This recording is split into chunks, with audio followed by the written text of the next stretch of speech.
پیغمبر و امامگان سلام خدا لبانیان فرا اهتمام دانس اي موضوع قضاء حاجة مؤمن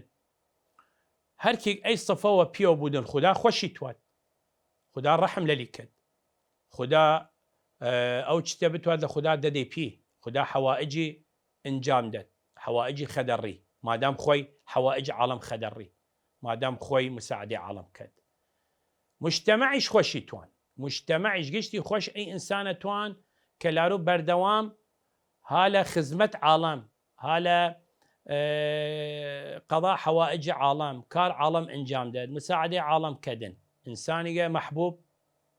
انسانية موفق انسانية مبارك لنا او مجتمعه فلا ديري من احاديث الروايات لبان اجتا بجنا في من شيخ عباس القمي خدا رحمتي بك تشوشد اما هم لنا وايمان رمضان مباركه ايشتا محتاجي من براغان خوش كان محتاجي من ايشتا مان رمضان جينا في من فلان كاس مثلا مصرف نيلدن